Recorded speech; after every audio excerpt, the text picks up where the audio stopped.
올려드립니다. 주님께 영광을 올려드리는 허브 예배는 매 주일 오후 2시에 양재 온누리교회 기쁨을에서 예배하고 있습니다. 유튜브와 카카오톡에서 온누리교회 허브대학부를 검색해 주시거나 인스타그램에서 허브_워십을 검색해 주시면 여러분이 영적인 컨텐츠를 공급받으실 수 있습니다. 가슴에 손을 얹고 저를 따라 스스로를 축복해 주시기를 바랍니다. 하나님은 나를 사랑하십니다. 나는 그 사랑을 신뢰합니다. 나는 그리스도의 담대한 증인이 될 것입니다. 나는 절대로 이전과 같지 않을 것입니다. 아멘. 여러분 혹시 살면서 크리티컬 매스라는 어휘를 들어보셨습니까? 크리티컬 매스. 본래 핵융합, 핵물리학에서요, 핵의 연쇄 반응이 일어나기 위한 조건이 딱 맞게 되는 마지막 원소의 투입의 순간을 크리티컬 매스, 결정적인 순간으로 부르는데, 이것이 사회학과 심리학과 경제학에서도 인생의 한 조직의 변화와 혁신과 도약을 불러오는 결정적인 순간을 일컫는 말로 사용됩니다. 30도나 60도의 물과 똑같이요, 99도의 물은요, 눈에 보기에 전혀 미동도 없이 끓지 않습니다. 물론 기압에 따라 차이가 있지만 일반적인 기압 상황을 가정하는 1기압에서는요, 물은 100도씨에만 끓게 되어 있고 1도씨가 낮은 99도에서는 30도와 60도의 물과 차이를 보이지 않는 것입니다. 물만 그런 게 아니라 꽃도 그렇습니다. 15도의 꽃을 피우는 꽃나무는요, 13도가 되어도 14도가 되어도 초봄에는 아직 꽃을 피우지 않습니다. 꽃을 피워야 되는 결정적인 크리티컬 매스, 그 결정적인 순간 15도가 되어야 비로소 꽃을 피우게 되는 것입니다. 이런 결정적인 순간을 크리티컬 매스라고 부릅니다. 스포츠를 연구하는 학자들은 물이 끓는 것처럼 꽃이 피는 것처럼 사람의 성장도요, 사선으로 조금씩 꾸준하게 성장하는 것이 아니라 계단처럼 변화가 없는 것처럼 가다가 갑자기 성장하고 계단처럼 변화가 없는 것 같다가 갑자기 성장하는 것을 살펴보게 되었습니다. 특히 스포츠에서는 훈련이 쌓여서 어느 순간에 축구선수나 육상선수의 클래스가 달라지고 그가 구사해야 되는 기술의 수준이 달라지는 것이 목격되었고요. 스포츠뿐 아니라 학문과 언론, 문화의 세계에서도 이런 결정적인 순간이 이르기 직전까지 오히려 모든 성장이 답보되고 유보되는 것 같은, 제자리 걸음을 하는 것 같은 정치와 지연의 정거장이 존재한다는 것을 발견하게 되었습니다. 자연계에 물과 꽃의 크리티컬 매스, 스포츠 선수와 경영계의 크리티컬 매스가 있는 것처럼 영적인 세계에도 크리티컬 매스가 있습니다. 스티븐 퍼틴 목사는 크리티컬 매스와 같은 순간에 대해서 여리고성과 여호수아의 사건을 다루면서 이런 설교 제목을 지었는데, 제 인생에서 가장 잊혀지지 않는 제목 중에 하나예요. Don't stop on 6. 6번째에서 멈추지 마라. 6에서, 그 지점에서 멈추지 마라. 이게 무슨 뜻일까? 여호수아와 이스라엘은 여리고성을 무너뜨리기 위해서요, 매일 행진을 했는데 여리고성을 첫날부터 6일째까지는 한 바퀴씩 돌았어요. 한 바퀴를 돌고 다음날 또 한 바퀴 돌고 또 한 바퀴 돌고 마지막 날에는 7바퀴를 돌아야 됐어요. 재밌는 것은 한 바퀴를 도는데 아무 일도 없었고요, 그 다음날 돌아도 아무 일도 없었고, 심지어 마지막 날 6바퀴를 돌 때까지 이스라엘 백성 입장에서 여리고성을 볼 때 그만나가지 않고 성벽이 흔들리고 무너질 기세가 보이지 않았던 것입니다. 저라면 좀 서운했을 것 같아요. 저라면 한 바퀴 돌면서 은근히 계속 살펴봤을 것 같아요. 어딘가 금이 갔나? 그리고 이제 무너질 때쯤이 됐나? 6분의 1씩 무너졌으면 너무 좋았을 텐데 아무 일도 일어나지 않는 거예요. 스티븐 퍼팅 목사는 엘리베이션 처치에서 이것에 대해서 설교하면서 너무나 많은 사람들이 아무 일도 일어나지 않는 6바퀴째에서 실망해서 돌아가곤 한다 라고 이야기하게 되었던 것입니다. 그러나 여호수아와 이스라엘 백성의 믿음은 아무 일도 일어나지 않는데도 불구하고 순종의 발걸음을 멈추지 않았고, 6일째에서도 멈추지 않고 7일째 6바퀴에서도 멈추지 않았습니다. 그러자 하나님의 결정적인 순간이 찾아왔고 그 크리티컬 매스가 임하자 여리고 성벽이 무너지기 시작했던 것입니다.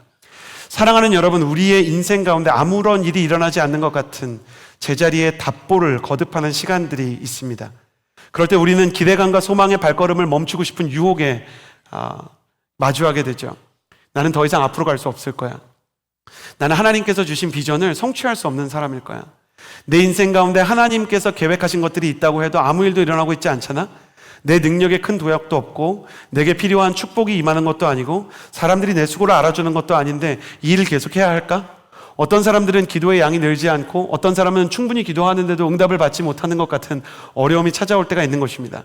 사도 바울은 이 일에 대해서 뭐라고 이야기하냐면 갈라디아서 6장 9절에 이렇게 이야기하고 있어요. 선한 일을 하다가 낙심하지 맙시다. 포기하지 않으면 때가 이르러 거두게 될 것입니다 라고 얘기했는데, 여기서 낙심이라는 단어는 굉장히 중요한 개념을 담고 있습니다. 낙심은 우리나라 말도 참 번역을 잘했어요. 그 낙하할 때 쓰는 떨어질 낙자에 마음 심자, 마음이 쿵 떨어져가지고요 앞으로 나아갈 수가 없는 거예요. 근데 원어로 낙심이라는 단어는 무슨 뜻이냐면 빨리 포기하는 마음이에요. 이 빨리 포기하는 마음은 비교격의 개념을 가지고 있는데, 무엇보다 빨리 포기하는 마음인가? 하나님의 때가 이르는 것보다 빨리 포기하는 거예요. 하나님이 가지고 계시는 때가 있고 하나님의 계획이 있고 하나님의 시간이 있는데, 그 시간까지는 우리가 무너뜨려야 되는 여리고성에 그만하지 않는단 말이에요. 사람이 변하지 않고 나의 능력이 변하지 않는 것처럼 느껴진단 말이에요. 그러면 사람이 마음이 떨어지고 빨리 포기하는 마음이 찾아올 수 있는데, 사도 바울이 우리가 선을 행하고 하나님의 뜻을 행하고 비전을 향해 나아갈 때 제일 중요한 것은 능력도 아니고 다른 사람의 도움도 아니고 포기하지 않는, 꺾이지 않는 마음이라는 것입니다. 사실 우리나라에서 중요한 것은 꺾이지 않는 마음이라는 표현도 영미권에서 왔는데, 이 표현도 본래 교회가 쓰는 표현이었던 것을 기억합니다. 그러므로 사랑하는 여러분에게 스티븐 퍼팅 목사처럼 이렇게 권면하고 싶습니다. Don't stop on 6. 6바퀴째에서 멈추지 마십시오. 당신의 인생이 한계를 만난 것 같고 당신의 인생이 제자리를 배회하는 것 같아도 결국에는 당신 역시 하나님께서 예비하신 크리티컬 매스, 그 결정적인 순간에 이르게 될 것입니다. 오늘 마음 가운데 포기하고 싶었던 마음이 있었던 사람들이나 스스로의 연약함 때문에 하나님의 일하심에 대한 의심이 생기고 하나님께서 나를 사용하시기에 너무 어려울 것이다 라고 스스로 단정짓고 포기한 사람들이 계시다면, 다시 하나님께서 부어주시는 새 힘을 얻고 하나님께서 부어주시는 비상과 도약의 계기를 마련한 하나님의 사람이 되기를 예수님의 이름으로 축복합니다. 그래서 오늘은 지금 그곳이 당신의 한계가 아닙니다 라는 제목을 가지고 3차 전도여행의 사건을 나누기를 원하는 것입니다. 오늘 말씀 1절서부터 7절까지를 한 번에 같이 한번 읽어보기를 원합니다. 1절에서 7절까지의 말씀입니다. 함께 읽겠습니다. 시작.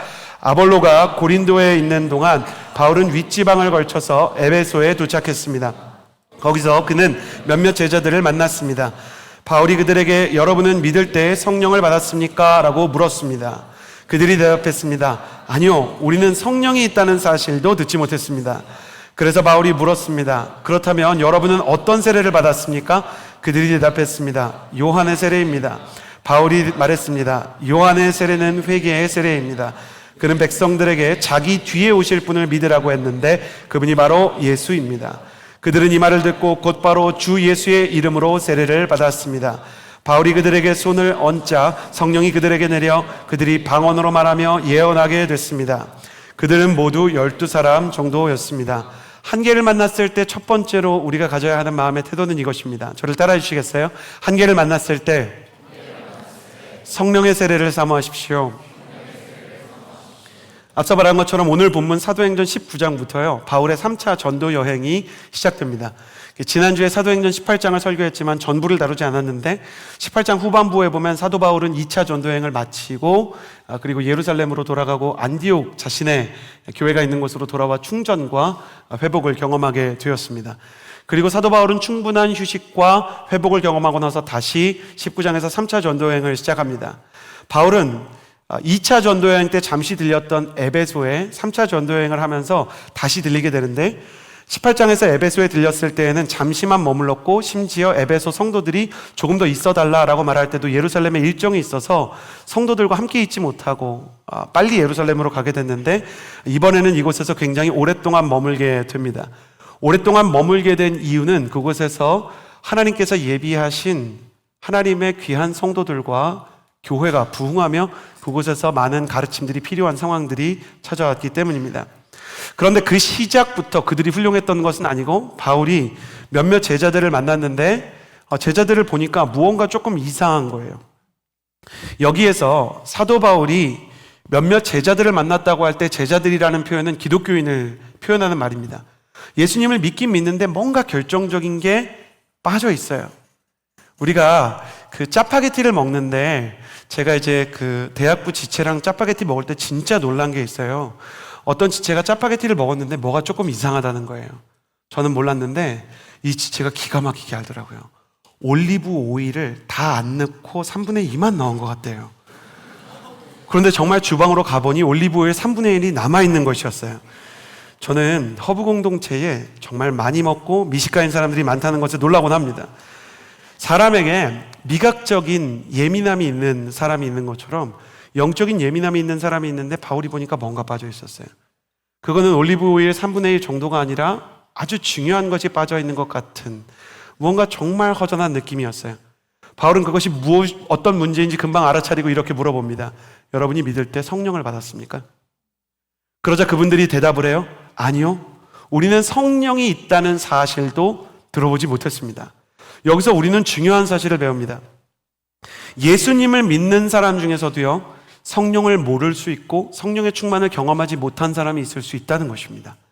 예수님을 믿고 교회를 다녀요. 예수님이 나를 위해서 십자가를 지시고 부활하신 것을 믿는데도 성령의 충만을 경험하지 못하고 성령님에 대해서 알지 못하는 사람이 있을 수 있다는 거죠. 대표적인 사람들이 누구예요? 예수님의 제자들입니다. 예수님의 제자들은 예수님과 3년 동안 동고동락을 했어요. 그러면서 예수님과 귀신도 쫓고 병도 고치고 복음도 전하면서 많은 시간을 보냈는데, 제자들은 예수님을 너무 잘 알고 많이 만났지만, 심지어 예수님이 십자가에서 달려 돌아가시고 부활하셔서 우리의 죄를 사하신 것도 믿었지만, 사도행전이 이르기까지 그들은 성령의 충만에 들어가지 못했습니다. 그것처럼 우리 인생 가운데에서도요, 성령의 충만을 잘 모르고 살아가는 인생들이 있습니다. 여러분은 어떻습니까? 바울이 만약에 여러분이 믿을 때 성령 받았습니까? 당신이 믿는 사람인 건 알겠습니다. 당신이 크리스천인 건 알겠습니다. 그런데 당신이 믿을 때 성령 받았습니까? 그러면 여러분은 뭐라고 대답하시겠습니까? 당신은 성령님에 대해서 알고 계십니까? 성령님을 만나보신 일이 있습니까? 사랑하는 여러분, 오늘 말씀을 통해, 예배를 통해 허브에서 신앙생활을 하는 동안, 이 온누리 교회에서 여러분이 성도로 있는 동안, 여러분이 청년의 때에 성령님에 대해서 알고 성령님을 만나는 축복이 있게 되기를 예수님의 이름으로 축복합니다. 그러나 그들은 성령에 대해서 몰랐죠. 그러니까 바울이 물어보는 거예요. 세례는 받은 것 같은데 무슨 세례를 받았습니까? 어떤 세례를 받았습니까? 물어보니까요, 이 사람들이 요한의 세례입니다 라고 표현을 했어요. 여러분이 알다시피 세례 요한은 물로 세례를 준 사람이죠. 바울은 이 요한의 세례에 대해서 한 단어로 멋있게 이 요한의 세례의 의의와 그리고 선한 그 능력을 설명하는데, 그게 뭐냐면요, 회개의 세례라는 거예요. 실제로 요한은 많은 사람들에게 주님께로 돌아오라고 회개의 세례를 선포했죠. 그러나 요한은 회개의 세례가 끝이 아니라 그랬어요. 나는 물로 세례를 주지만, 나는 회개의 세례를 주지만 예수님은 불로 세례를 줄 것이다 라고 얘기했고, 그 불로 세례가 내려오는 장면이 바로 여러분이 아시는 사도행전 2장에 성령님께서 불의 형상으로 각 사람의 머리 위에 임하는 성령 세례가 임하게 된 것입니다. 여러분, 여기서 우리는 성경을 통해 세례가 둘로 나누어진다는 것을 보게 됩니다. 물 세례는 회개의 세례입니다. 불 세례는 성령의 세례입니다. 우리 인생에서는 어떤 세례가 필요할까요? 둘 다 필요합니다. 둘 다 모두 소중한 것입니다. 저는 여러분이 청년의 시기에 물 세례, 회개의 세례와 불 세례, 성령의 세례 둘 다 경험하게 되기를 예수님의 이름으로 축복합니다. 그렇다면 어떻게 이 두 가지 세례를 다 경험할 수가 있을까요? 첫 번째, 회개의 세례는요, 간단합니다. 자신의 한계와 죄와 연약함을 하나님 앞에서 인정하는 것입니다. 주님, 내가 죄인입니다. 주님, 내가 당신의 은혜 없이는 살아갈 수 없습니다. 제가 전에 여러분에게 든 비유와 같이, 의사 앞에 갔으면 자기가 어디가 아픈지 얘기해야 돼요. 의사가 고칠 수 없는 사람이 제가 어떤 사람이라 그랬습니까? 의사가 고칠 수 없는 사람은 병원에 왔는데 이렇게 얘기하는 거예요. 어디가 아파서 오셨어요? 건강해요. 안과에 왔어요. 치과에 왔어요. 이 사람이 딱 봐도 턱이 이만큼이 부어있어요. 의사가 물어요. 어디가 아프세요? 얼굴이 많이 부었는데요. 살이에요. 괜찮아요? 평안합니다. 의사 선생님 잘 지내시나요? 이러면 하나님께서 그의 인생을 고칠 수 없는 거예요. 자주 여러분께 말씀드린 것처럼, 아무리 수술을 잘하는 의사가 있어도 환자의 동의가 없이는 수술할 수 없는 것과 마찬가지로, 예수님께서는 건강한 자에게는 의원이 쓸데없고 병든 자에게만 의미가 있다라고 말씀하셨어요. 회개의 세례를 받기 위해서는 우리가 우리의 죄와 연약함을 고백하는 시간이 필요합니다. 오늘 세례를 받고 입교를 받은 분들도요, 자신이 죄인이라는 것을, 아까 하나님의 은혜 없이 살 수 없다는 것을 고백했습니다. 저는 여러분이 연약할 때 낙심하거나 좌절하지 않고 주님께 그 죄를 고백함으로 물 세례가 그의 몸을 씻고 내려가는 것처럼, 예수 그리스도의 그 거룩한 은혜와 그리고 하나님께서 부어주시는 십자가의 보혈로 말미암아 여러분의 죄가 씻겨 내려가는 회개의 역사가 일어나게 되기를 예수님의 이름으로 축복합니다. 성령의 세례는 그럼 어떻게 받을 수 있을까요? 성령의 세례는요, 성령의 임재를 향한 갈망, 진실하고 절박한 목마름이 있어야 됩니다. 이 사람들이 얼마나 은혜와 하나님의 음성과 성령의 역사에 대해서 목마른 사람인지 우리가 이제 에베소의 말씀을 쭉 읽으면서 나누게 될 텐데, 이 사람들이 요한의 세례만 받았습니다 라고 말하면서 사도 바울이 그들에게 예수 그리스도의 이름으로 다시 세례를 주자 성령이 임하는 것을 볼 때 그들이 성령을 받기 원했고 사도 바울의 지도를 따르기 원했고 하나님께 가까워지기 원하는 갈망함과 갈급함이 생겼다는 것을 깨닫게 되었습니다. 이번에 세례 입교 오늘 받은 분들 간증문을 보니까 많은 분들이 세례 입교 받으신 6분 중에 많은 분들이요, 대부분의 분들이 허브 공동체를 통해서 아울리치나 예배에서 하나님과 더 친밀해지고 싶고 하나님께 쓰임받고 싶고 하나님께서 나와 같이 계시다는 믿음이 성장하는 것을 경험했어요. 왜 사람들이 그런 것을 느끼는가? 사실은 여러분의 마음속에, 제 마음속에 여기에서 가장 믿음이 연약한 사람부터 믿음이 가장 강력한 사람까지, 모태신앙에서 이제 막 예수님을 믿기 시작한 사람까지 우리 모두에게는 하나님을 그리워하는 마음이 있기 때문이에요. 가르쳐주지 않아도 물이 필요한 것을 아는 어린아이처럼, 배가 고프면 밥을 먹어야 되는 것을 본능적으로 사람이 하는 것처럼 우리의 영혼은 하나님을 그리워하고 하나님의 사랑으로부터 공급을 받기 원하는 마음이 있는 것입니다. 하나님의 사랑을 향한 그리움을 가지고 있는 사람들이요, 성령의 충만과 그분의 도우심을 원하는 사람들이요, 성령의 충만에 이르게 될지어다. 성령님께서 그분을 부르고 그분을 인격적으로 초청하는 사람들을 사랑한다는 것이에요. 회개의 세례와 성령의 세례를 받았던 이들은요 12사람 정도였다고 성경이 기록하고 있어요. 그리고 이 12사람이 뒤집어져서 에베소가 아시아에서 복음 전파의 본부로 쓰임을 받게 됩니다. 성령의 사람 12사람이면 한 도시가 변화된다는 것을 기억하십시오. 사랑하는 여러분, 동성애 문제에 반대를 하든, 그리고 동성 결혼 가정 문제에 대해서 하나님께서 주신 결혼의 기준은 동성 결혼의 반대일 뿐만 아니라 남자 여자 일부일처, 아담에게 하와 한 사람을 준 것처럼 일부일처 한 남자와 한 여자를 통해서만 이루어질 수 있다라고 이야기하면 여러분은 문화적으로, 사회적으로, 학문적으로 뒤처졌다는 말을 들을 수 있을 것입니다.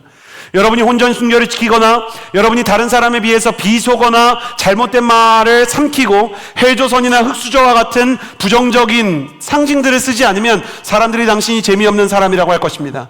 그러면 그럴수록 여러분은 소수가 될 것이고 따돌림 당할 수 있고 외롭고 뒤처진 사람이 될지 모릅니다. 그러나 기억하십시오. 하나님께서 에베소를 뒤집는데, 수십만의 도시를 뒤집는데 필요한 것은 단 12사람이었습니다.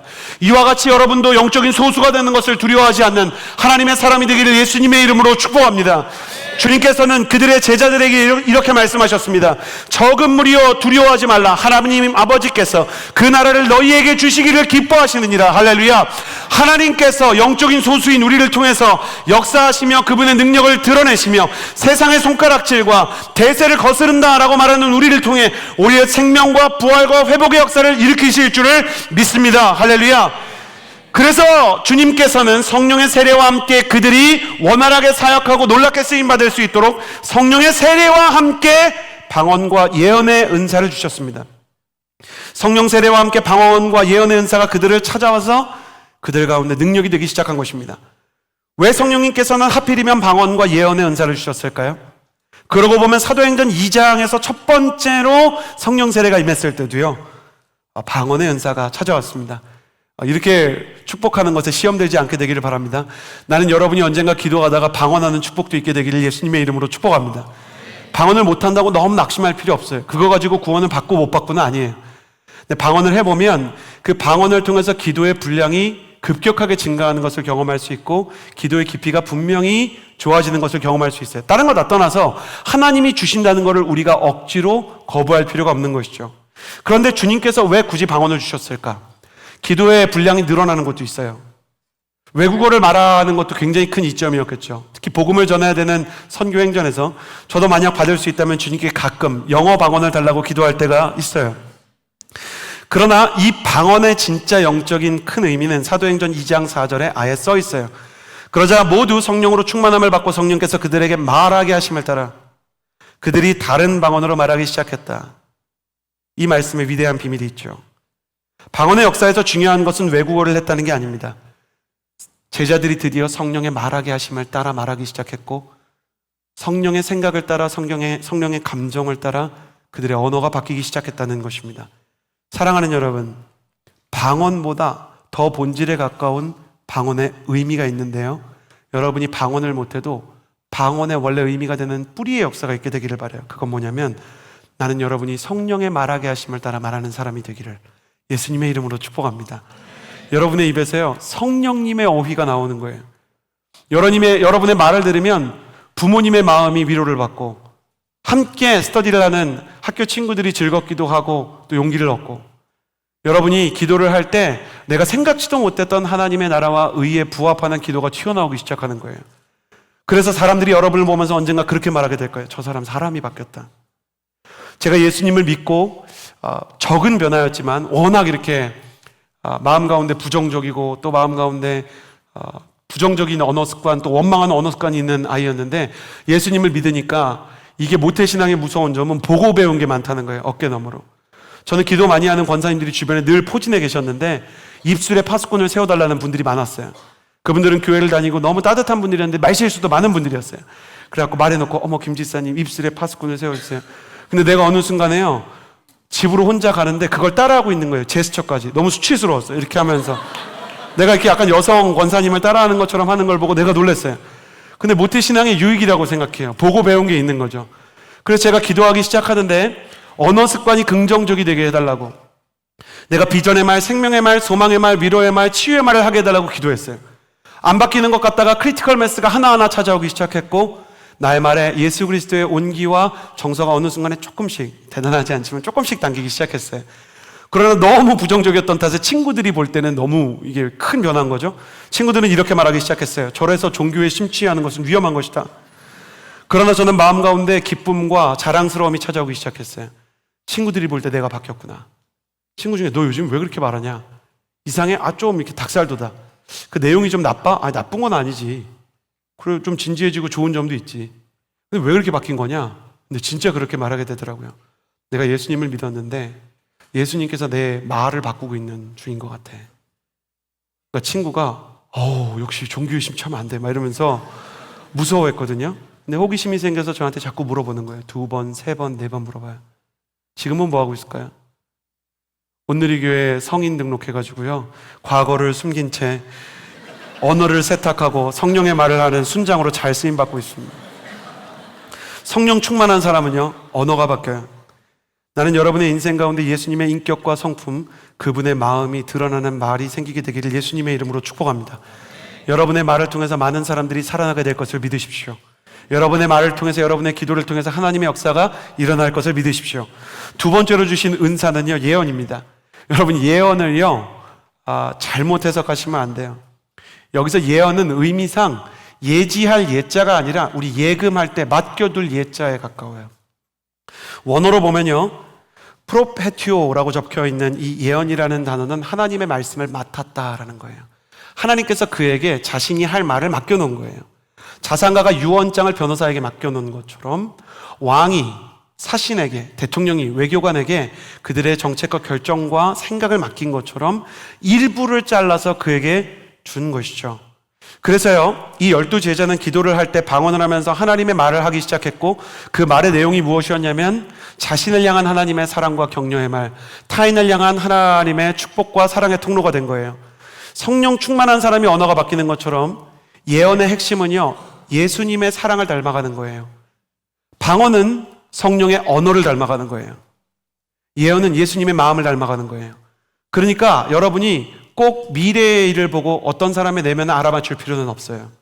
더 중요한 건 예수 그리스도의 성품을 가지고 그에게 필요한 예수님이라면 어떻게 하셨을까 그 말들이 여러분에게 튀어나오고 그 말을 통해 상대방이 예수 그리스도의 마음을 느끼는 것이죠. 저는 여러분이 예수 그리스도의 거룩한 지혜와 거룩한 위로와 거룩한 결정을 인생에서 다른 사람들에게 내려주고 도와주는 사람으로 부르심을 받은 줄을 믿습니다. 나는 여러분의 인생의 언어 습관뿐만 아니라 결정하고 표현하고 인간관계를 맺는 모든 과정에서 주님과 함께 여러분의 현재도 있고 미래도 있고 다른 사람의 내일에 대해 격려도 하고 축복도 하는 역사가 일어나게 되기를 축복합니다. 한계를 만났을 때 두 번째 메시지입니다. 8절에서 10절까지의 메시지를 함께 읽겠습니다. 8절에서 10절입니다. 함께 읽겠습니다. 시작. 바울이 회당으로 들어가 석 달 동안 담대하게 말하며 하나님 나라에 대해 강론하고 설득했는데 그 가운데 몇 사람은 마음이 완고해져 믿기를 거부하고 공공연하게 그 가르침을 비방했습니다.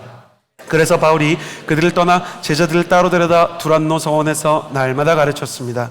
이 일이 2년 동안 계속돼 아시아 지방에 사는 모든 유대 사람들과 그리스 사람들이 주의 말씀을 듣게 됐습니다. 한계를 만났을 때 성령님께서 찾아오시면 우리의 신앙과 우리의 인격이 바뀌죠. 방언을 통해 그분의 언어 습관이 찾아오게 되고, 예언을 통해 그분의 지혜와 그분의 사랑으로 우리의 인생을 읽고 다른 사람을 도와주는 역사가 일어나는 것입니다. 한계를 만났을 때 첫 번째 필요한 것이 성령 세례라면, 두 번째는 이것입니다. 저를 따라해 주시겠어요? 한계를 만났을 때 기록된 말씀에서 하나님의 음성을 들어야 합니다. 기록된 말씀에서 하나님의 음성을 들어야 합니다. 할렐루야. 바울이 에베소의 두란노 서원에서 말씀을 가르치기 시작합니다. 서원이란 지금으로 치면 강의실이나 스터디 카페 같은 곳입니다. 세바시와 같은 강연을 하는 곳, 어쩌다 어른과 같은 강연 문화가 이루어지는 곳과 같은 곳이기도 했습니다. 그곳에서 사람들은 같이 책을 읽기도 하고 유명한 철학 강사나 인문학 교수들이 강의를 하기도 했습니다. 두란노 서원이라고 불린 이유는 그 서원의 주인 이름을 딴 것으로 보입니다. 두란노가 사람 이름이거든요.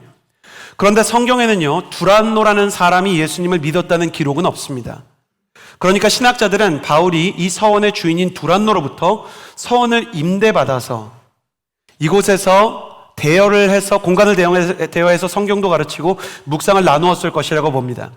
지금도 상가나 학교 강당을 빌려서 예배하는 교회들이 있지 않습니까?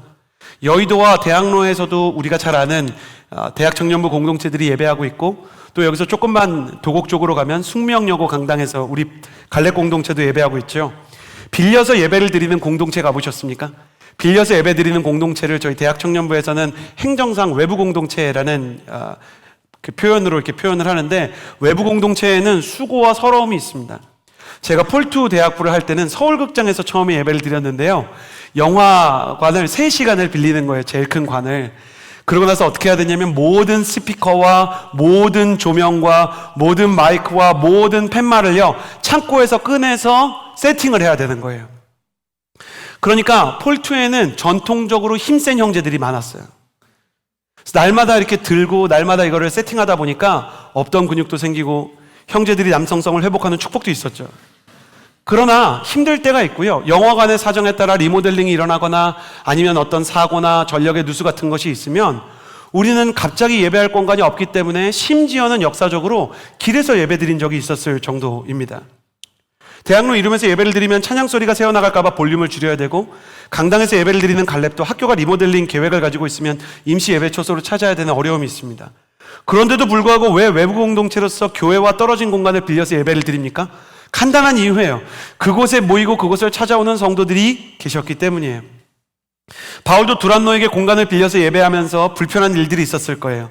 성경 강의 시간 잡아놨는데 주인이 스케줄을 변경하는 일도 있었을지 모릅니다. 바울도 두란노 서원에서 공간을 임대해서 사역을 하는데요, 다른 선교지와 다른 점이 있는데 거기서 2년을 머물렀대요. 월세만 해도 엄청 들었을 것입니다. 왜 그랬냐? 구절을 보면 사도 바울이 날마다 성경을 가르쳤다 이렇게 얘기해요. 역으로 보면요, 날마다 찾아오는 성도들이 있었다는 것입니다.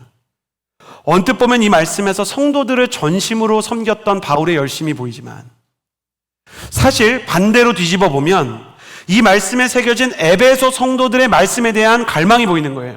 맨날 와서 기도하고 맨날 와서 말씀을 듣겠다고 하니까 목회자가 말씀을 안 가르칠 수가 없는 거예요. 저한테도 얼마나 성경 질문하는 분들이 많은지, 한 주에도요, 성경 질문을 이번 주에 설교 준비하면서 성경에 대해서 몇 명한테 답변을 했나 보니까 허브에서만 42명이 질문했더라고요.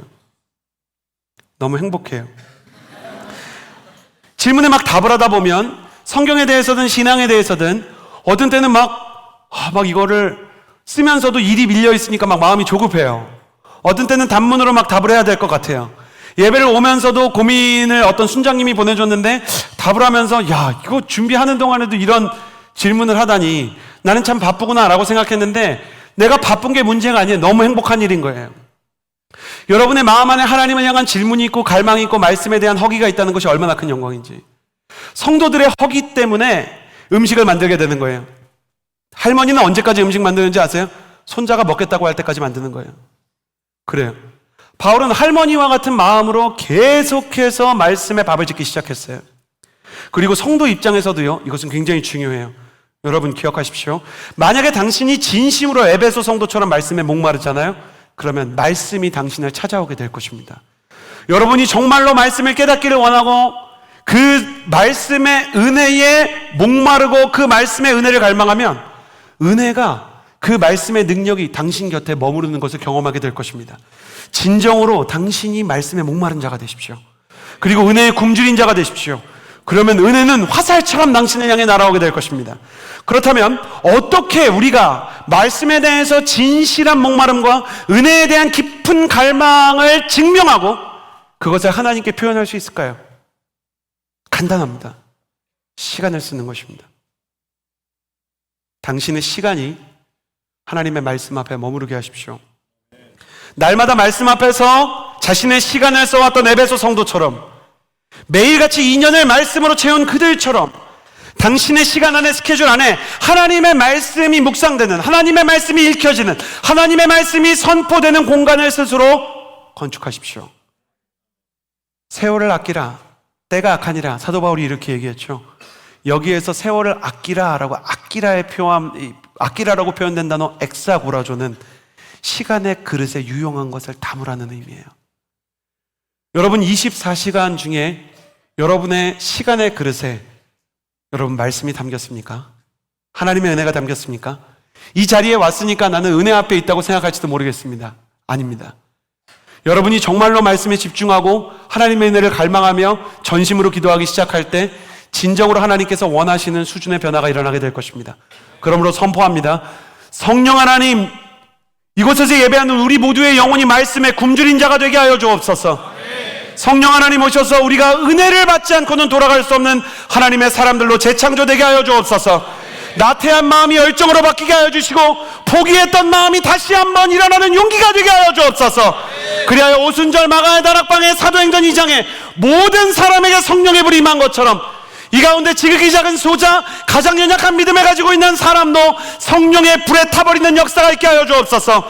성령의 세례가 임하고 하나님의 말씀이 살아계신 하나님의 음성으로 들리는 역사가 일어나게 될지어다. 주님께서는 이렇게 말씀을 날마다 가르치셨어요. 주님도 너무 신났을 것 같아요. 그래요. 시간이 중요합니다. 이재훈 목사님은 하나님께서 태초에 가장 먼저 거룩하게 구별하신 것은 사람이나 공간이 아니라 그랬어요. 제사장 제도도 안 만들었고 베델 같은 어떤 성소를 만들지도 않았고 안식일을 거룩하게 만들어서 하나님께서 특별하게 하셨어요. 당신의 시간이 하나님 앞에서 특별해지게 하는 거예요. 기억하십시오. 하나님은 두 가지 시간을 허비하지 않으십니다. 하나는 고난의 시간이며 다른 하나는 묵상의 시간일 것입니다. 하나님의 손 안에서 우리가 지나온 고난의 시간은 결코 무의미하게 사라지지 않고 반드시 아름다운 흔적과 열매를 남기게 되어 있습니다. 또한 하나님의 손 안에서 우리가 드려온 묵상과 예배의 시간도 사라지지 않을 것입니다. 여러분이 영적인 한계를 만났습니까? 지금 말씀 읽기를 시작하셔야 됩니다. 하나님의 말씀을 읽으십시오. 그러면 그 말씀이 여러분의 어제와 오늘, 내일 여러분의 인생을 읽어주는 것을 경험하게 될 것입니다. 하나님의 말씀을 통해 여러분의 인생을 해석하는 요셉과 같은 위대한 해석자가 되기를 예수님의 이름으로 축복합니다. 또한 하나님의 말씀을 읽었다면 그 말씀을 순종하며 그 말씀을 지키십시오. 당신이 하나님의 말씀을 지킨다면 그 말씀도 당신의 영혼과 인생을 지켜줄 것입니다.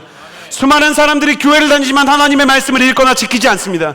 읽지 않기 때문에 하나님의 음성을 들을 수 없고 하나님의 음성을 들었지만 순종하고 지키지 않기 때문에 하나님의 역사가 그들의 인생을 지키지 못할 때가 있는 것입니다. 장대 높이 뛰기 선수가 사람이 스스로 넘을 수 없는 높이를 장대를 통해 뛰어넘듯이 당신도 스스로 넘을 수 없었던 인생의 장애물을 말씀의 장대로 뛰어넘는 순간을 맞이하게 될 것입니다. 말씀은 우리가 도약하게 하는 장대요, 우리가 비상하게 하는 날개인 줄 믿습니다. 그러므로 여러분 하나님의 말씀의 사람이 되어 그 말씀 속에 하나님의 음성을 듣고 순종함으로 기적을 이루는 하나님의 사람이 되기를 예수님의 이름으로 축복합니다. 마지막 세 번째를 나누겠습니다. 15절과 16절의 말씀입니다. 15절과 16절 같이 읽겠습니다. 시작. 그러자 그 악한 영이 그들에게 대답했습니다. 내가 예수도 알고 바울도 안다. 그런데 너희는 누구냐? 그러고 나서 그 악한 영에 빠진 사람이 그들에게 달려들어 그들 전부를 힘으로 눌러 이겼습니다. 그러자 그들이 발가벗겨진 채 피를 흘리며 집 밖으로 도망쳐 나왔습니다. 이게 무슨 사고인가? 이 문제를 보기 위해 한계를 만났을 때 중요한 키워드를 알려드립니다. 가슴에 손을 얹고 저를 따라해 주시겠어요? 한계를 만났을 때 당신에게는 거룩한 두려움이 필요합니다. 당신에게는 거룩한 두려움이 필요합니다. 하나님께서 일단 이 사건이 일어나기 전에, 이 귀신의 어떤 폭행 사건이 일어나기 전에 하나님께서 바울에게 특별한 기적을 주셨어요. 성경도 특별한 기적이라고 말해요. 왜냐하면 바울의 몸에 닿았던 손수건이나 앞치마를 환자에게 대면 병이 낫고 귀신들도 심지어 바울의 앞치마를 보고 떠나가는 역사가 일어났던 거예요. 말씀의 부흥이 에베소에서 일어나고 있었죠. 말씀의 부흥이 일어나는 곳에 성령의 역사가 같이 일어나는 것이 가장 이상적이고요. 말씀과 성령의 역사가 같이 일어나는 교회가 세워져야 돼요. 여러분이 온누리교회와 허브대학부를 위해서 기도하게 되기를 바랍니다. 하나님께서 허브와 그리고 온누리교회의 말씀과 성령의 역사를 부어주시기를 소원합니다. 우리 시대에도 하나님께서는 말씀의 부흥과 성령의 역사를 모두 일으키실 건데요, 성령의 역사가 일어나는 곳에요, 중요한 게 있어요. 이상한 사람들도 많이 찾아옵니다. 지금과 같이 한여름에는 나무와 풀만 잘 자라는 게 아니라 모기와 해충들도 많은 것처럼 생명의 성령의 역사가 막 일어날 때 이상한 사람들과 악한 영의 공격도 찾아오게 되는 것입니다. 13절에 성경은 이 이상한 사람들이 에베소를 찾아온 사건에 대해 그들의 정체에 대해 이렇게 말하는데, 사방을 돌아다니며 귀신을 쫓아내는 유다 사람들이라고 말해요. 원어로는 다른 해석도 가능한데, 지금 사방을 돌아다니며 귀신을 쫓아내는 유대 사람들, 이거는 우리말이고요. 개역개정은 돌아다니면서 마술하는 어떤 유대인들이라고 해석했어요. 이 사람들은 신비한 은사에 집착해서 그 은사를 사용하는 것으로 자신을 과시하고 그거를 통해서 원하는 게 있어요. 영적인 권위를 얻으려고 했어요. 이런 사람들은 그때도 있고 지금도 있어요. 제가 굳이 지목하지 않아도 자기 은사를 과시하는 채널들을 여러분이 유튜브에서 쉽게 볼 수 있으리라고 생각합니다. 병자 한 명 고친 거는 꼭 유튜브에 영상으로 남기고, 귀신이라도 쫓는다 치면 특별한 사람인 것처럼 막 이렇게 높임을 받으려는 사람들이 있어요. 왜 이런 사람들이 계속 생겨나는지 아세요? 왜 자기 은사를 자꾸 드러내고 과시하는 사람들이 있을까? 제가 이유를 말씀해 드릴게요. 아나니아와 삽비라가 헌금을 통해서 영적인 권위를 얻으려고 했던 것처럼, 돌아다니면서 막 귀신을 쫓는 사람들 중에서는요, 스게와의 아들들이라는 사람들이 있었는데, 이 사람들도 제사장의 아들로서 영적인 권위를 확보하고 초대 교회든 유대 사회에서 중요한 사람이 되고 싶었던 거예요. 반대로 말하면요, 은사를 과시하고 그걸 통해서 자신의 권위를 확보하려는 사람들은 영적인 자존감이 넝마처럼 구겨진 사람들이에요. 넝마처럼 구겨져 있어요. 은사에 집착하고 그것을 과시하면서 자기가 특별한 사람인 것처럼 행동하는 사람들은요, 사실은 영적인 나르시시즘에 빠져 있는 거예요. 영적인 나르시시즘과, 여러분 의외로 나르시시즘과 우울증이 같이 붙어 다니는 거 아세요? 미국 사회에서 연구를 해보니까요, 유튜브와 인스타그램이 생긴 SNS 홍수 시대에요, 특별한 일이 미국과 한국 그리고 전 세계의 스마트폰을 사용하는 국가에서 동시에 일어났는데, 나르시시즘의 메시지가 매체에서 급격하게 늘어나기 시작했어요. 노래가 내가 얼마나 대단한지를 노래하는 노래들이 많아졌죠. 여러분 다 아시죠? 그리고 자신의 소유와 자신이 타고 다니는 차와 가방을 자랑하는 사람들이 많아졌죠. 근데 동시에요, 우울증도 6배가 늘었어요. 나르시시즘은 사실은 자존감이 약하기 때문에 굳이 계속해서 그거를 강조하는 거예요. 어린아이 때는 자존감이 이렇게 약하기 때문에 저희 아들은 어린이집 갈 때마다 자신의 자존감에 대해서 이렇게 설명했어요. 나 레고 잘 만든다. 레고 잘 만든다. 그래서 그 어린이집의 모든 아이들이 제 아들이 레고 잘 만드는 걸 다 알았어요. 여러분, 양궁에서 금메달을 딴 선수가 만약에 이런다고 생각해 보세요. 나 활 잘 쏜다. 활 잘 쏜다. 허브 올 때도 계속 화살 메고 다니고. 그리고 목사님이 설교하고 있으면 여기 이제 비볼드의 가운데 이제 불꽃 맞추고 막 이러면 그거 정상이 아니잖아요. 건강한 자존감을 가진 사람은 칼과 칼집이 있는 것처럼 자기 칼을 칼집에 넣을 줄을 알아요. 근데 나르시시즘을 가진 사람은 칼집이 없기 때문에 칼을 넣으려고 하는 그 자리에 자기 손이 다 베버리고 마는 거예요. 영적으로 이 자존감이 완전히 넉마가 되어 있기 때문에 성경은 그들에 대해서 개정판에서 마술이라고 표현하는 거예요. 마술은 원어로 보면 대가를 위한 신비라는 뜻이 있어요.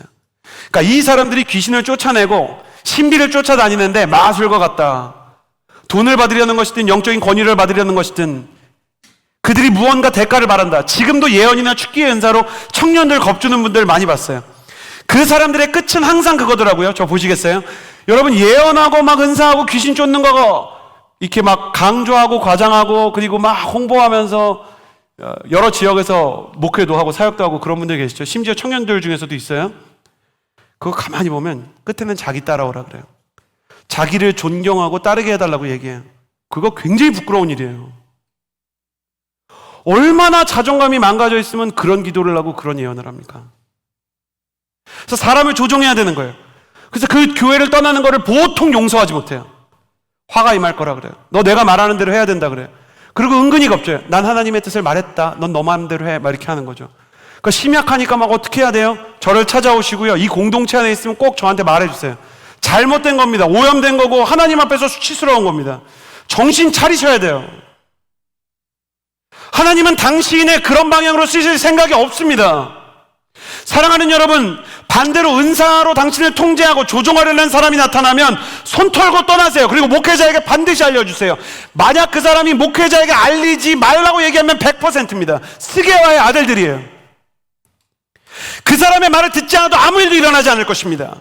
그를 따르지 않아도 아무런 손해도 보지 않을 것입니다. 그 넝마 같은 자존감을 채우기 위해 자기 상처가 해결이 되지 않아서 마음을 기어가며 은사로 포장을 해서 다른 사람에게 빛나는 존재를 가장한 그들이 또 귀신 앞에 가서 이제는 바울과 예수의 이름으로 선포를 해요. 그러니까 귀신이요 정말 섬찟한 말을 해요. 전 신약 성경에서 가장 무서운 말 중에 하나라고 생각해요. 내가 예수도 알고 바울도 아는데 너희는 누구냐? 그러면서 예수의 이름으로 선포하는데 그들에게 오히려 달려들어서 옷을 벗기고 몸을 공격해서 피가 흐르게 했어요. 옷이 벗겨지고 피가 흘렀다는 것은 중요한 상징이에요. 은사를 남용하는 사람들의 말로가 이루어질 것입니다. 옷이 벗겨진다는 것은 수치가 드러날 것이라는 것이고, 그리고 몸이 피를 흘렸다는 것은 상처를 받게 된다는 것이에요. 은사를 가지고 있다면 조심하십시오. 특히 다른 사람에게 사용할 때는 겸손해야 할 것입니다. 그러니 사람들이 이 사건을 보고 두려움에 빠졌습니다. 사실 하나님께서는 귀신에 의해서 스게와의 아들들이 제압당하는 사건은 별로 하나님께 기분 좋은 사건이 아니었지만 하나님은 좋지 않은 사건에서도 항상 좋은 걸 남기시거든요. 건강한 성도들 그리고 순수한 성도들이 하나님에 대한 거룩한 두려움을 가지게 하셨어요. 18절에서 20절의 말씀을 같이 읽겠습니다. 함께 읽겠습니다. 시작. 믿게 된 사람들이 많이 나와 자신의 악한 행위들을 고백하고 공개했습니다. 마술을 하던 많은 사람들은 그 책을 모아다가 사람들이 보는 앞에서 태워버렸습니다. 그들이 그 마술책 값을 매겨보니 모두 5만 드라크마 정도가 됐습니다. 이렇게 해서 주의 말씀은 점점 힘있게 퍼져갔습니다. 사람들이 하나님의 이름을 함부로 내가 인용하면 안 되겠다. 예수님의 이름을 함부로 말하면 안 되겠다. 그래서 아까 성령의 방언과 예언을 말할 때도 다른 사람에게 축복의 말을 하라 그랬지만 하나님께서 이렇게 말하신다, 이런 말은 좀 조심하는 게 좋아요. 확실하지 않기 때문에 그 말에 대해서는 십계명 4계명에 내 하나님 여호와의 이름을 망령되이 일컫지 말라고 하셨기 때문에 나한테 기도하는데 그냥 이런 마음이 들었다 이렇게 얘기하면 되는 거죠. 사람들이 이렇게 조심스러워지기 시작했어요. 하나님에 대해서 긴장감이 생기기 시작했어요.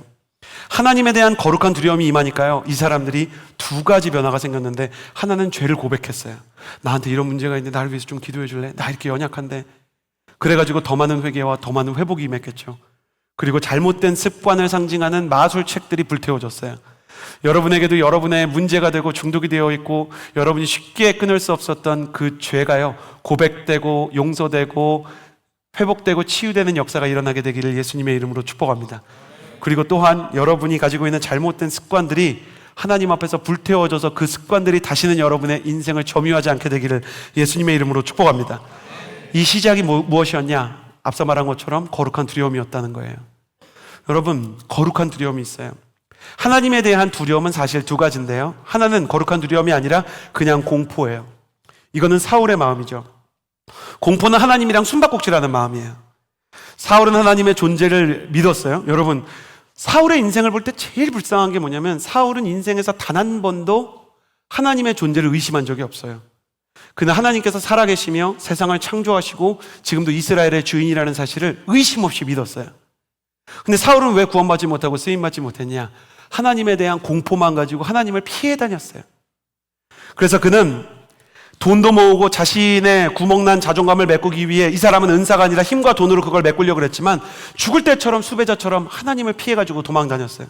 사무엘이 오면 두려워하고 하나님의 역사가 일어나면 긴장했던 사람이에요. 그런데 거룩한 두려움인 경외를 가졌던 사람이 있어요. 공포는 하나님을 피하게 하지만 경외는 하나님께 가까이 가게 하는 두려움이에요. 이것은 다윗의 마음이죠. 다윗은 밧세바라는 유부녀를 데려와서 남편과 생리별을 하게 만들고, 그리고 그 여자를 자기 것으로 취하고 나서 하나님께 큰 심판을 받고 심지어 자녀가 죽고 반역이 일어나는 고통을 받았는데, 그 안에서 다윗은 어떤 의미로 뻔뻔하게도 이렇게 기도해요. 시편 51편은 그 당시 다윗의 심경을 써놓았는데, 나를 주 앞에서 쫓아내지 마시며 주의 성령을 내게 거두지 마십시오.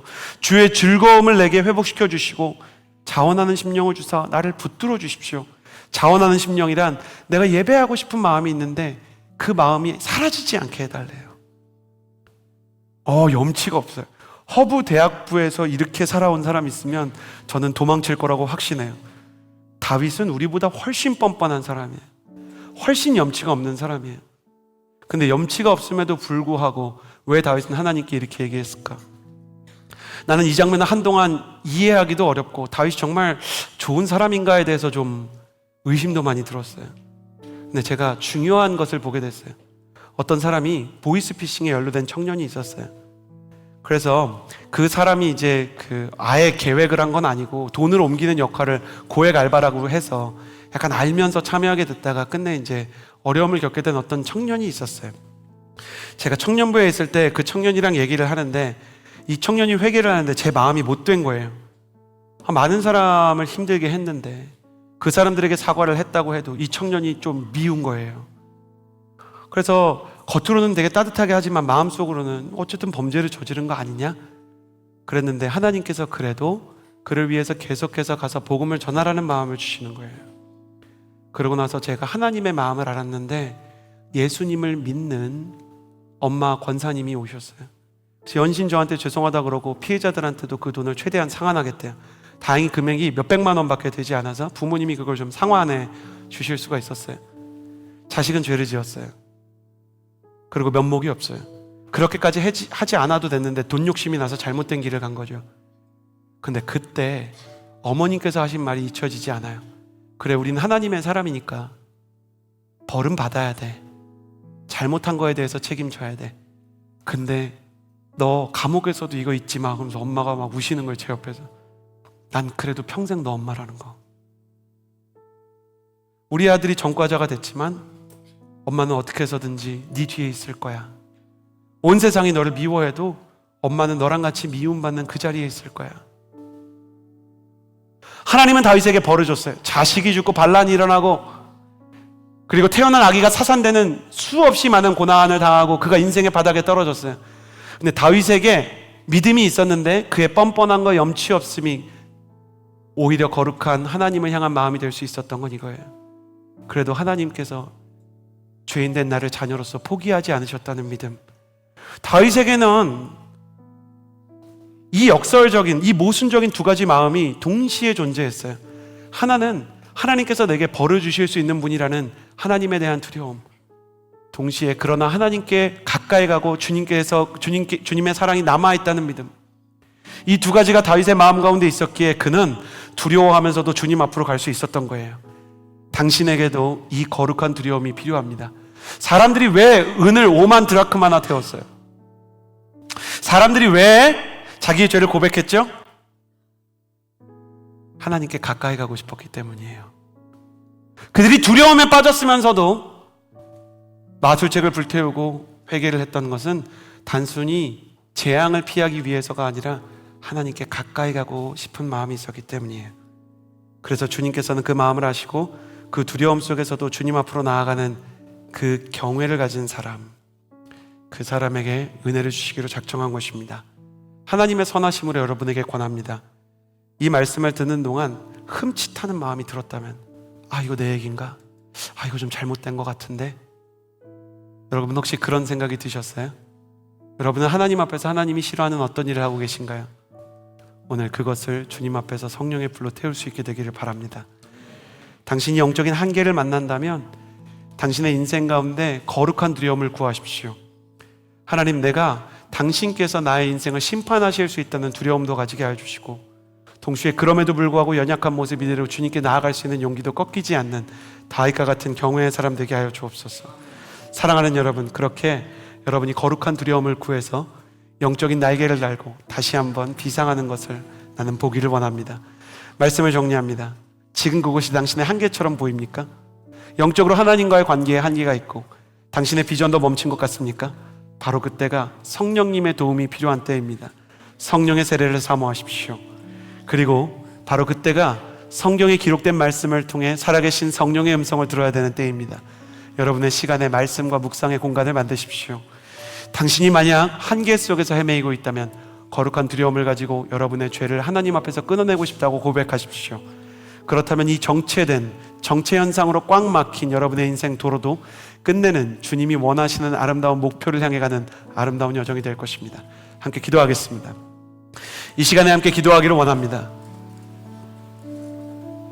우리 겸손하고 낮은 마음 또한 진실한 마음을 가지기를 원합니다. 성령 하나님, 저와 우리 성도님들의 마음 가운데 사람의 방어 기제가 사라지게 하시고 핑계대지 않게 하시고 피해의식이 없게 하시고 내가 가진 죄에 대해 내가 하나님께 죄를 지었다고 책임있게 뉘우치며 회개하게 하여 주옵소서.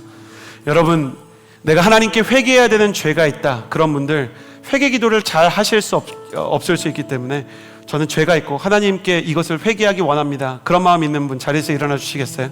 구체적으로 묻지는 않겠습니다.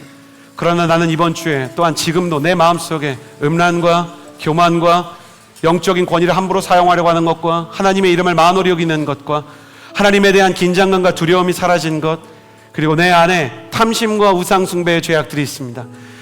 두 손을 가슴에 얹고 기도하며 나아갈 때 이렇게 기도합니다. 하나님, 이 죄가 나의 마음을 아프게 찢는 영적인 통증이 회복되게 하여 주옵소서. 통각 없는 문둥병자처럼 내 죄에 대한 통각이 사라지기를 원치 않사오니 주님, 내가 얼마나 죄인인지를 알게 해주시고 내가 얼마나 아픈지 알게 하셔서 영혼의 의사이신 주님 앞에서 내가 어디가 아프다고 정확히 이야기할 수 있는 그런 죄인이 되게 하여 주옵소서. 주 예수의 보혈로 나의 죄를 씻어주시며 나의 중독과 잘못된 습관과 삐뚤어진 언어를 끊어주옵소서.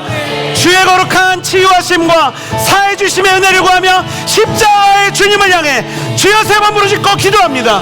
주여, 주여,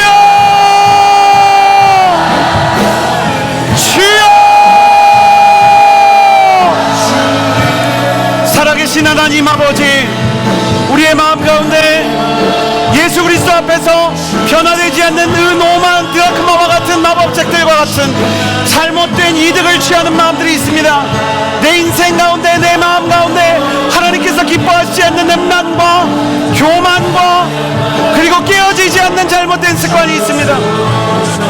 주님, 내 안에 있는 이 죄악들을 예수의 보혈로 씻어주사 내가 이 청년의 때의 이 음란과 교만과 두려움과 낙심으로부터 나의 영혼을 보존하게 하여 주옵소서. 주여,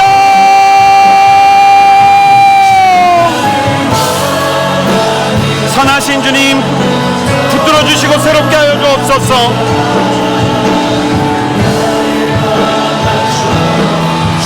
목마른 나의 영혼이 주님의 이름을 부릅니다. 주여, 우리의 모든 죄악을 주님께 고백할 수 있는 용기가 있게 하여 주옵소서. 용기가 있게 하여 주옵소서. 하나님, 내 안에 있는 죄와 연약함을 주께 드리며 사함을 받는 은혜가 있게 하여 주옵소서. 죄가 더한 곳에 은혜가 더욱 넘친다고 말씀하셨던 것처럼 회개가 있는 곳에 주의 은혜가 임할 것입니다.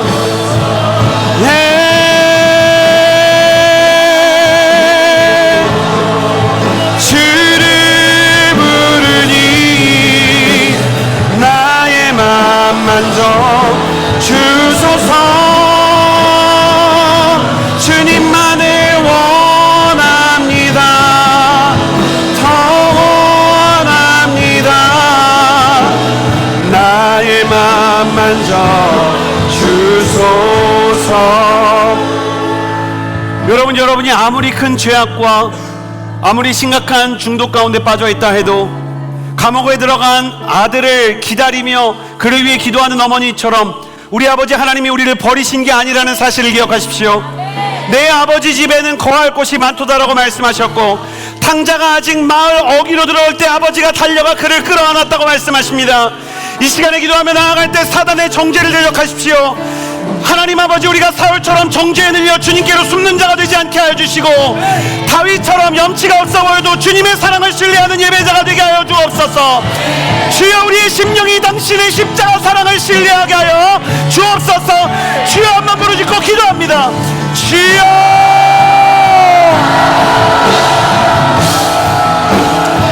거룩하신 하나님,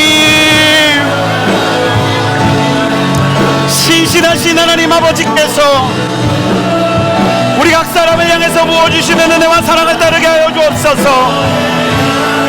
하나님 아버지, 우리 한 사람 한 사람이 예수 그리스도의 사랑을 신뢰하게 하여 주옵소서. 예수 그리스도의 마음을 추종하며 그분의 사랑을 끊어지지 않는, 꺼지지 않는 불과 같은 당신의 사랑을 우리가 신뢰하게 하여 주옵소서. 하나님께서 그 태양을 악인과 선인에게 비추신다고 말씀하셨습니다. 죄가 있어도 연약함이 있어도 주님께서 우리를 위해서 가지고 계시는 은혜와 사랑의 크기가 큽니다. 우리 각 사람을 향한 하나님의 사랑과 하나님의 은혜와 성령의 충만함이 임할 수 있도록 도와주옵소서. 너를 사랑하는 내 여호와라, 내가 너를 지명하여 불렀나니 너는 내 것이라, 내 것이라, 너의 하나님이라. 내가 너를 보배롭고 존귀하게 여기노라.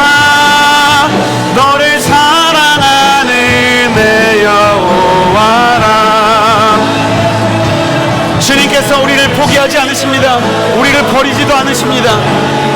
엄마는 늘 너의 뒤에 있을게, 엄마는 늘 너의 엄마로서 기도할게 라고 말했던 그 어머니의 말처럼 하나님 주님께서 우리를 사랑하셔서 버리지 않으시고, 우리가 회개할 때 우리의 마음과 우리의 눈물과 우리의 목소리를 들으신 하나님이십니다. 주와 함께 승리하며 주와 함께 나아가는 사람이 되게 하여 주옵소서. 마지막으로 기도하며 나아갈 때 주님, 청년의 시기에 성령과 말씀의 사람이 되게 하여 주옵소서. 기도할 때 성령의 인도하심을 따라 기도하게 하시고, 말할 때 성령의 언어를 말하게 하여 주시고, 예수 그리스도의 마음으로 나의 인생을 읽는 사람이 되게 하여 주옵소서. 또한 기록된 말씀을 통하여 하나님의 음성을 듣고 나의 인생을 읽고 앞날을 하나님께 인도받는 사람이 되게 하여 주옵소서. 하나님의 청년들이여 성령의 사람이 될지어다. 하나님의 청년들이여 말씀의 사람이 될지어다. 성령과 주님의 말씀을 구하며 마지막으로 주여 한번 부르짖고 기도합니다. 주여,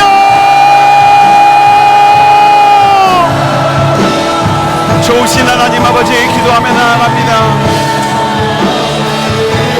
성령 하나님께서 한 사람 한 사람에게 놀라운 은혜와 역사를 부어주십니다.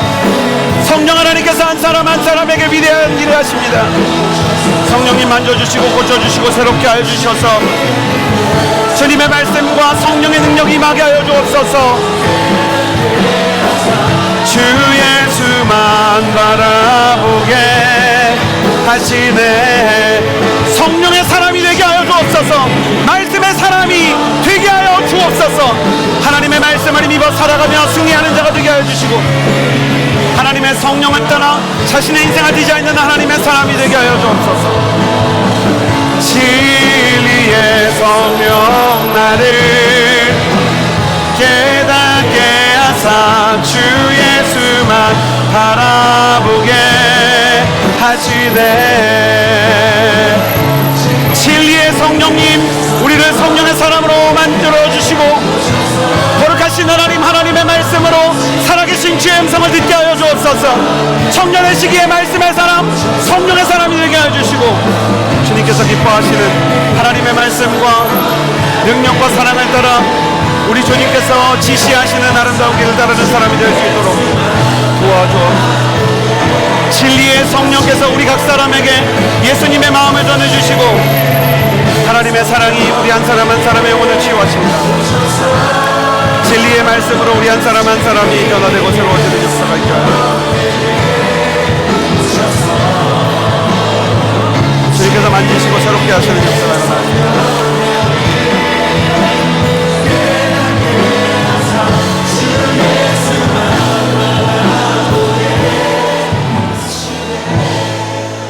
영적으로 한계를 만난 것처럼 더 이상 성장이 없고 변화가 없고 죄가 끊어지지 않는다고 생각되는 답보 상태와 제자리 걸음의 시간들이 있습니다. 그렇게 자신의 신앙에 도약을 하지 못하고 하나님을 기다리던 그들에게 주님께서 에베소로 바울을 보내셔서 성령의 세례를 주시고 말씀을 2년간 날마다 가르치시며 그들의 인생에 거룩한 두려움을 심어 죄와 연약함의 습관들이 끊어지게 하셨던 것을 기억합니다.